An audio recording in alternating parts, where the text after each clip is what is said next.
During a recent interview with Famitsu.com, Yuji Horii sat down with Takanari Ishiyama, who started out as a sound designer at Konami, working on games like Metal Gear Solid, the Tokimeki Memorial Drama series, and then went on to work on the Detective Kyosuke Kibukawa series, which is very similar to Yuji Horii's Portopia Murder Serial Case, which was one of Yuji Horii's first games ever made. He also went on to help write and direct games such as Final Fantasy XII Revenant Wings, Blood of Bahamut, and even some work on Dragon Quest X. He's got a brand new game that just came out similar to that series called Paranormicite: The Mermaid's Curse. It's out now on PC, Nintendo Switch 2, iOS, and Android. In this interview, Yuji Horii kind of criticized the localization to a degree. In this video, I wanted to talk about the English localization and whether it changes the vibe of the Dragon Quest series, if it changes the personalities of the characters themselves, and if this is something that benefits the series or if it's a detriment to the series. If you enjoy Dragon Quest content like top 10 videos, reviews, guides, all that good stuff, please remember to like, subscribe, turn notifications to all so you don't miss the next video. You can also join the channel if you want to help support it and become a Dragon Warrior today. If you want to support it for free,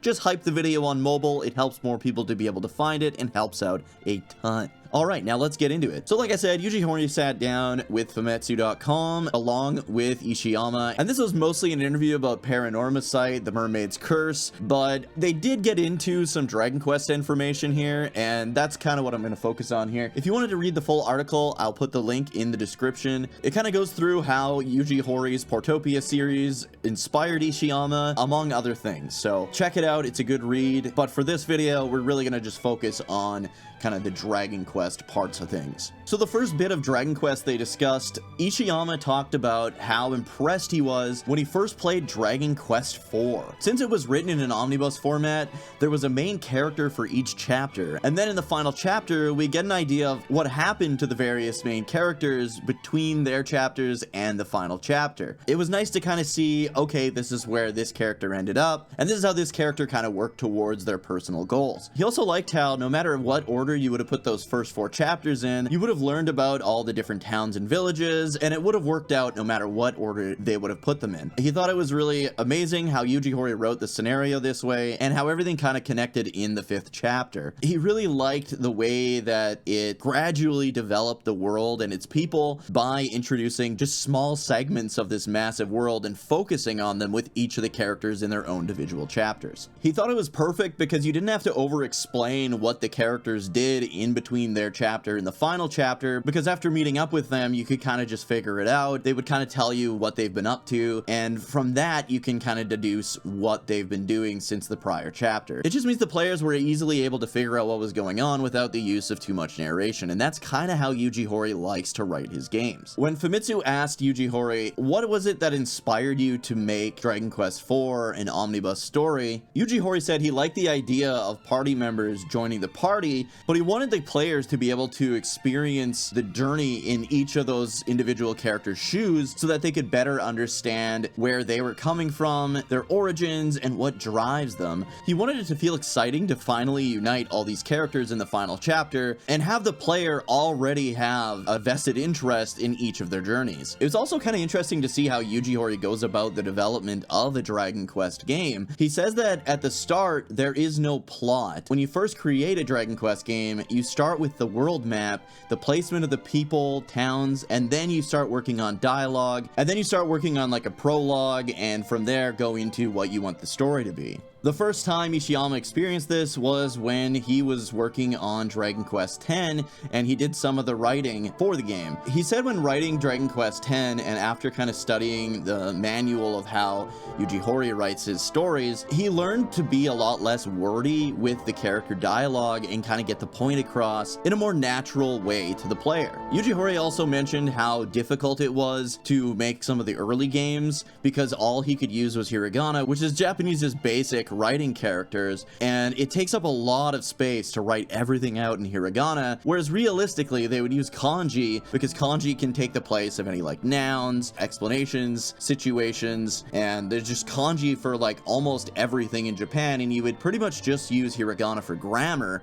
if you could get away with it. But unfortunately back then all you could use was hiragana, so he had to be very careful about how things were written back in the old Dragon Quest games, and a part of that contributed to his storytelling feeling a lot more natural when characters would speak the dialogue. That's what made it so the dialogue wasn't so wordy and kind of got straight to the point or alluded to the point, and allowed the player to kind of read between the lines and kind of come up with what they're getting across. Yuji Horii mentioned that because he writes Dragon Quest like he would write a manga, as a huge manga fan and somebody who wanted to write manga originally, that short form writing is honestly something that he was already kind of good at, because in a manga you're not going to have something like a novel where it's like paragraphs and paragraphs of wording. You're gonna again get kind of straight to the point, you're not gonna get super overly wordy, and the characters are gonna speak a lot more natural, which is something that honestly appeals to the Dragon Quest fan base. It just feels more real. It doesn't feel like you're being preached to, and there's nothing that feels like over explained and wastes your time. They then went on to talk about Yuji Horii's dreams and ambitions from his current position. Ishiyama asked, "Horii, do you have any dreams or ambitions still? From our perspective, it looks like you've kind of done everything you want, you make amazing games, and you're getting decorated on a national level. It may sound cheesy, but I think you're one of the top game creators out there. I wonder if there are anything you still would like to do." Yuji Horii replied, "Yeah, I kind of wonder myself. Whenever I come up with something, I want to do it. That's what happens. As soon as I come up with something that makes me excited, I want to do it." Ishiyama was impressed and said, "Even in a senior position and at a senior age, you still enjoy creating and doing new things." He then went on and said, "That's amazing. Since I'm turning 50, I can't help but think how many more games I can make. But it's encouraging to see you still carrying on and being active and creating new things regularly." Yuji Horii said, "Well, in my case, I also had a senior, Sugiyama sensei, but even from my perspective now, I still think I have 20 years left." Ishiyama said, "Yeah, now that you mention it, I feel like we still have a lot more time. We're still young. Let's say we've got another 40 years. Yuji Horii then kind of went on to say how he does like when series branch off into different genres, possibly referencing the Dragon Quest spin-offs like Heroes. Dragon Quest Builders is definitely something that they kind of talk on a little bit. Not Builders itself, but that type of game where it is still a Dragon Quest game, but you are now building towns and doing your part to kind of create the JRPG experience, which is something that Yuji Horii has wanted to kind of share with fans for quite some time now. He knows that people love the games, but another thing he's grown to love is just making these games, and that's why spin-offs like the Dragon Quest Builders games kind of put that into the player's hands, and he really appreciates the fact that a series like Dragon Quest can branch off into different genres and allow players to experience what he experiences when creating a Dragon Quest game. But now let's get into kind of the main topic here, talking about Yuji Horii's thoughts on the localization of the Dragon Quest games, specifically in English. When talking about English, the problem Yuji Horii says is how simple and basic English is as a language compared to something like Japanese. Yuji Horii kind of said when it comes to English, the artistry in the wording gets lost in many ways.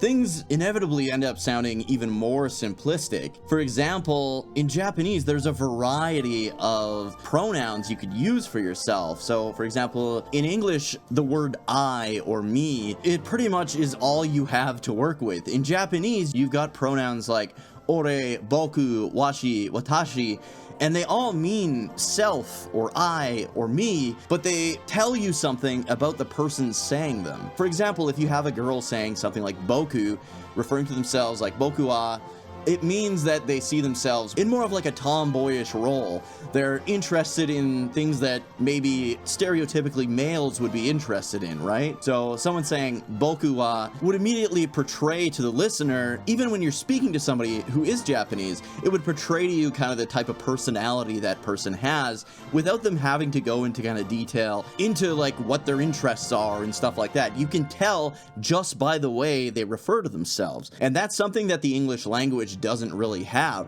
So that's something that Yuji Horii said, that he does feel like when translating and localizing something to English, it does strip a little bit of that away. He says that now that the games have voice acting, and specifically this was a big reason why they wanted the English games to have voice acting, is because the way you like enunciate the words, the way you speak the phrases can better explain kind of the intent behind them. And I've mentioned a multitude of times now with Dragon Quest VII Reimagined, I've always hated Maribel because I've only ever really read her dialogue. But now that I'm constantly hearing her speak the dialogue, and I feel like, I don't know if it's the vocal direction or this voice actress, I love Maribel. She's just that friend that if you went to a restaurant and ordered a burger with no onions and they gave you a burger with onions on it, most people are going to be like, whatever, I'll just pick them off. Maribel will stand up, call the waiter over, and be like, hey, he ordered no onions, we're not paying for this. I feel like that's a friend we all need sometimes. And Maribel's also great for calling you out on your bullshit. She's also excellent for just kind of shit talking everyone. She tells you exactly what she feels, and she always has, but I feel like now that her dialogue is better spoken and voice acted, it gets across to players like myself, and we can appreciate the character a heck of a lot more than we ever did before. So yes, he did criticize the way the Dragon Quest games are localized, in the fact that the English language in and of itself is just a lot more toned down than something like Japanese. Now that there's voice acting in the series, he said it gets rid of a lot of that because you can still get the point across. You can still kind of get who that character is and portray them a little bit better with voice acting than you could before when it was just text. But now I kind of wanted to look at the localization in and of itself, separate from this interview. The Dragon Quest games, at least back on the NES, I feel like the old NES translations were almost more accurate to the feel of the games as they were in Japan, because a lot of things were just translated directly. There wasn't like this translation, then this localization applied. And I wonder who it was that decided to localize Dragon Quest the way that they do. In North America, Dragon Quest is a lot more goofy, it's a lot more silly, there's a lot more puns and all that added, and it does upset a lot of longtime players, especially players that did play the originals in Japanese and are now playing them in English or experiencing them in English for the first time. They're kind of taken aback. It's kind of shocking, to be honest. Another thing is, in like the old fan translations of Dragon Quest V and VI, again, a lot of that like kind of like cutesiness and lighthearted humorousness that was like added to the localizations isn't there, so you're kind of almost getting more of the authentic writer's feel. And this is a big question in gaming today. A lot of people are upset that Western localizers are maybe stepping beyond their bounds and changing the dialogue or adding their interpretation to the dialogue into these games, which kind of muddies what the original writers intended. But I do want to say, as someone that can read, speak, and understand Japanese to at least some kind of a degree, I'm not like a master of Japanese by any means. I will say, a lot of times when you see stuff online about people getting mad at a localization, the localization does a better job of portraying that character to an average like North American audience than if it was directly translated. For example, there's a lot of like audible noises that Japanese like anime and like video game characters will make. Sometimes the localization will just have that in there, but sometimes they'll have them say a word, and I think they're just trying to cater to like a regular person. They're not trying to cater to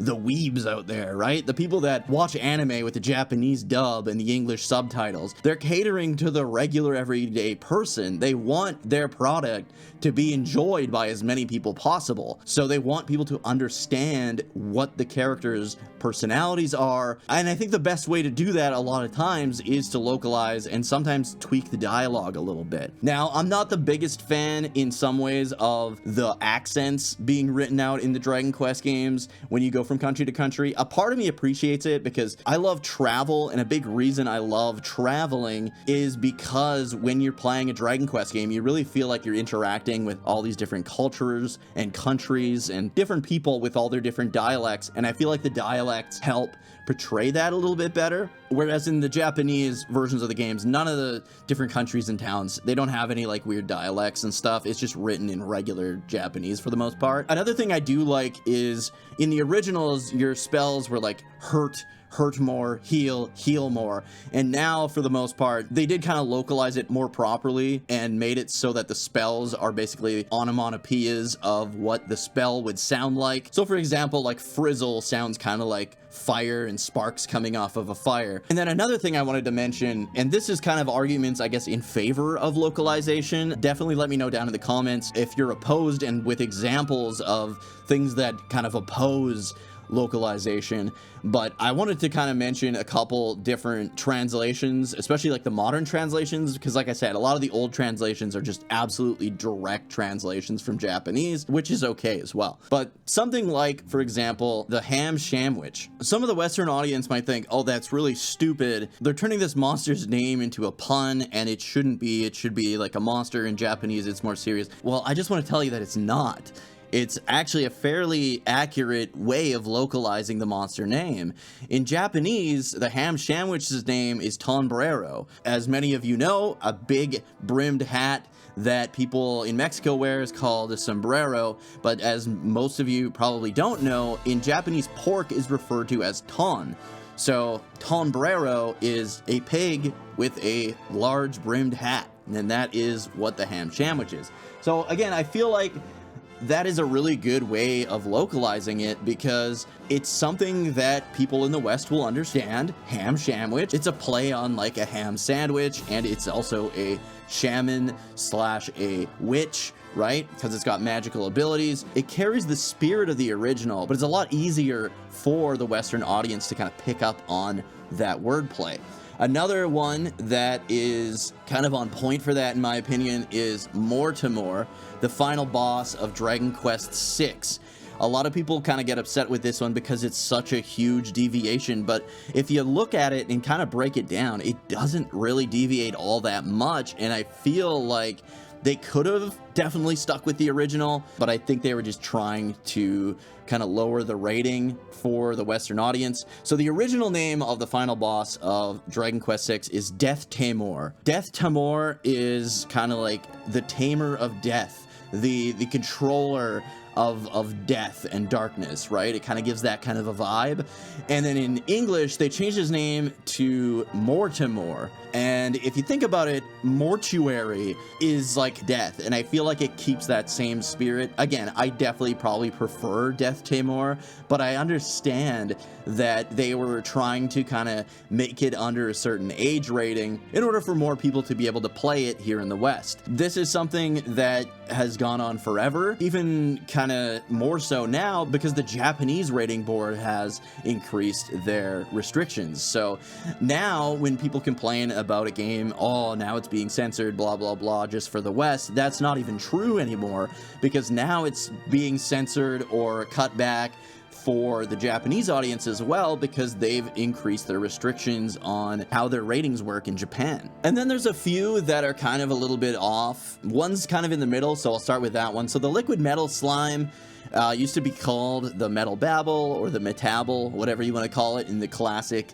NES era. In Japanese, the liquid metal slime is called the Hagure Metal. Metal, obviously at the end there, it's made of metal.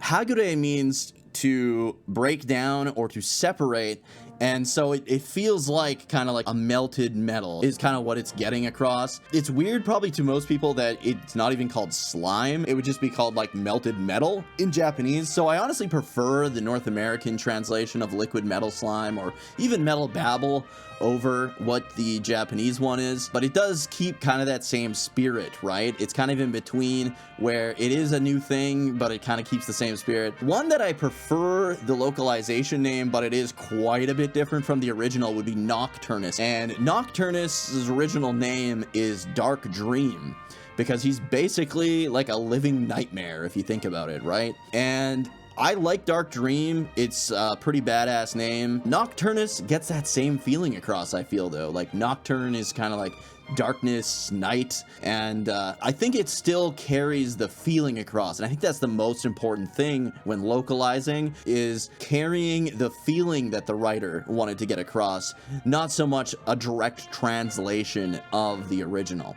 Let me know what you guys think of the localization of the Dragon Quest games, what you think of Yuji Horii's thoughts, what you think of their thoughts, and the inspiration behind the chapter system in Dragon Quest IV. Let me know all this stuff down in the comments. Thank you guys so much for watching. I hope you guys enjoyed this video.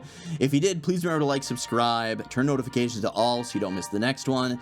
You can also help out by joining the channel and becoming a Dragon Warrior today. And like I said earlier, if you want to help out at no cost, just hype the video. It helps out a ton. Thanks again so much for watching, you guys. I'll see you in the next one.